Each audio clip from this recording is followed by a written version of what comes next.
Are you feeling sad, low, or gloomy? Your mood is just low almost all the time. A lot of negative thoughts are occupying your mind. Well, today I have something that can not only help you with your sadness, but almost all of your other negative emotions. It can improve your psychological health in a fundamental manner. Now, before I get into that amazing solution, I do want to talk about some general tips to handle sadness. And in fact, you can Google it anytime and you'll find these tips, but it's still important to just mention them briefly. It's important to take care of your health and do some activity. So for your health, make sure that you have some good food inside of you, not too much, not too little. Do push yourself to go to bed in time and wake up on time, like managing your sleep. Make sure to do something physical like walking, cycling, anything. Try to stay active as much as possible. Also make sure to connect with people. Call them, talk to them, make plans to meet them. And then do things that give you pleasure but also require you to put in some effort. So overall, it comes down to taking care of your body, doing things and connecting with people. With this, you're pretty much giving a boost to your engine in cold winters. Let's now come to the amazing solution. But before I give you that, it's important to understand the causes behind sadness or negative emotions in general. See, first of all, you could simply be on average sad more because of a genetic vulnerability. Like you were born this way, you had that personality. Or sometimes it's just simply coming from your lifestyle or then your belief systems. So factors could be many, but I want to focus on the psychological phenomena, the belief systems. That's my expertise, and I do think that in the long run, that's what matters the most. Let me give you a very simplistic version of emotions, or let's say the purpose of emotions. Emotions basically indicate whether you are moving towards your desires or not. Desires that on average are supposed to lead you to survival and well-being. So if you're on the path which leads to fulfillment of your desires, you'll feel a lot of positive emotions. But if in that path you're facing a lot of obstacles, you'll feel negative emotions. But what's the purpose of feeling these emotions? So these emotions not only indicate that things are going right or wrong, but they also physiologically put you into states that take you to action. Like when you feel fear, you know something is wrong and then you run away. When you feel anger, you know there's been an attack and you want to confront. So the same way, when you're feeling sad and gloomy, it means that something is not right in your life, and it usually pushes you into thinking, deliberation. Sometimes that thinking even leads to overthinking, and when that overthinking doesn't fix things, that may lead to even more sadness. But the important thing to understand is, behind all of those emotions, including your sadness, there could be small or big hundreds of desires which are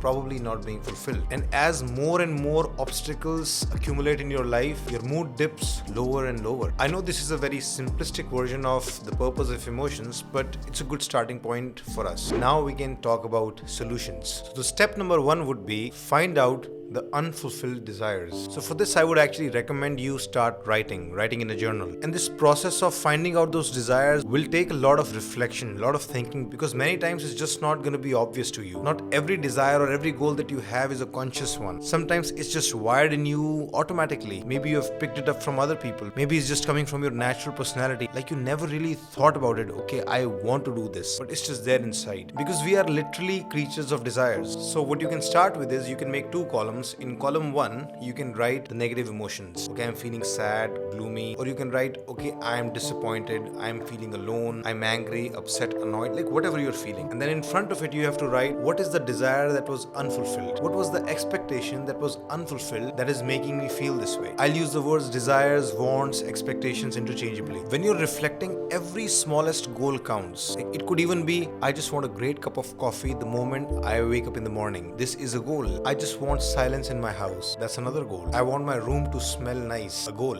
I want a compliment. I want to feel connected with people. I want that invitation. I want a promotion. I want a bigger car. And of course, I want to build a billion-dollar company. The moment you want to change anything, the moment you want to move from A to B, it's a desire, it's a goal, or it's an expectation. Write every small thing down. So after doing this exercise for half an hour or 1 hour, you will have the list of your emotions and then the list of your desires beneath those emotions.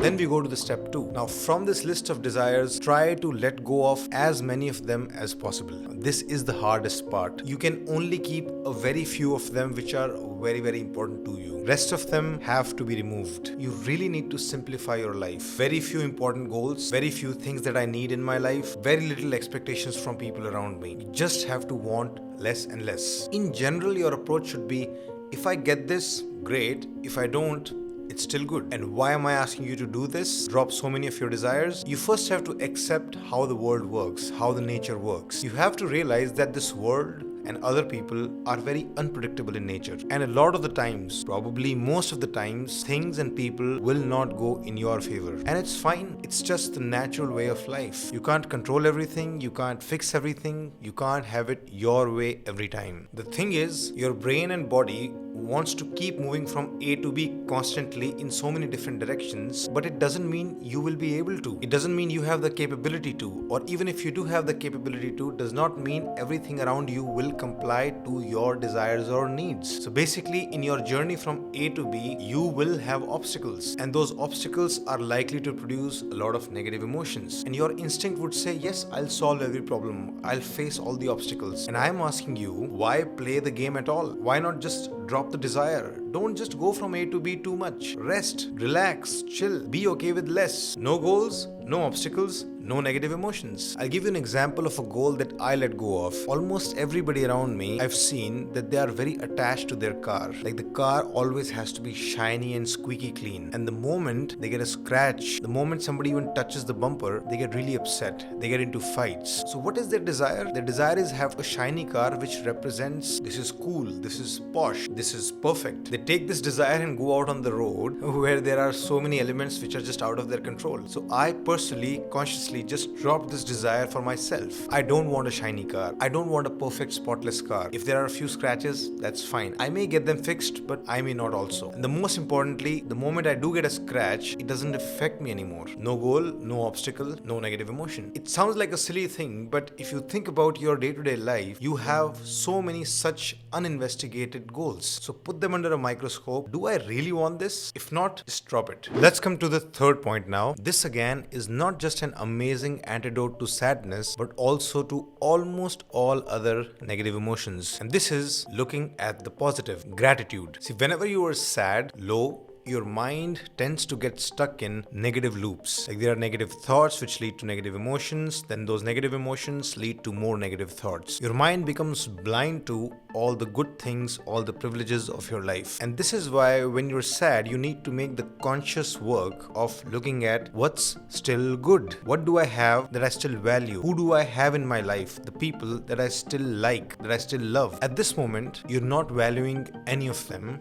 but you need to. You're feeling sad that you got bad marks. Well, you should be grateful that you're getting an education and you passed. You're feeling sad that your parents fight all the time. Well, you should be grateful that you at least do have parents that care about you. At least once in a while, you get the opportunity to spend time with them as a family. You're feeling sad that you're not making any progress and your friends are getting ahead of you. Well, first you should be happy that at least you have friends. So many people don't. Plus, stop obsessing so much about progress. You also have to think about you have food to eat, you have clothes to wear, you have a roof on your head, you can probably go watch a movie on a weekend. You come back from the movie and you go sleep in your comfortable bed. Even if you don't make any progress, you're living a decent life. All of those things that I just mentioned in these examples, you're just taking for granted. Your mind is becoming blind to them. Don't let that happen. Train your mind to look at the privileges and the good people in your life. It's a skill, and if you develop it well, it'll be very difficult for you to be sad and gloomy, because no matter where you are, there is something to be grateful about. And this point actually goes hand in hand with the previous one. If you have very small number of desires and if you have very low expectations from people, then you take nothing for granted. Whatever you do get, you naturally just value it more. It's like, I was not even supposed to have this, but now I have it. That's a cause for happiness. Basically, internally, you become okay with a very, very simple, minimal life and just feel thankful whenever you get something more. It could be a material thing, it could be a great experience, it could be some other luxury, or it could be a kindness from somebody else. This shift in perspective is so powerful that if you do it well, you can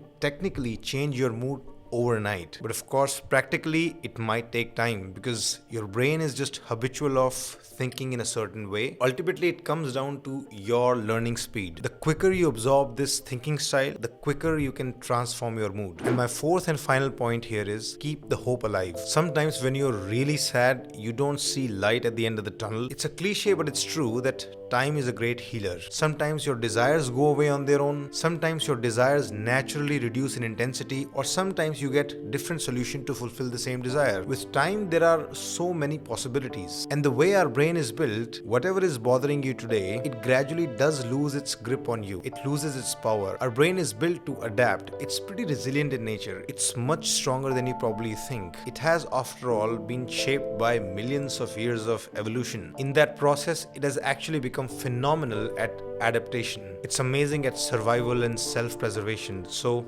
just don't give up on yourself. And if you liked the video, consider making a donation, or like the video, subscribe and hit the bell icon, or do all of them. Do share this video with somebody who you think needs it. Thank you so much for listening. Shridhar Life School is a team of psychologists who specialize in counseling. If you're going through very difficult times or you want to achieve higher well-being, we offer one-on-one counseling for individuals, couples, parents and their children. To book sessions, go to our website shridharlifeschool.com.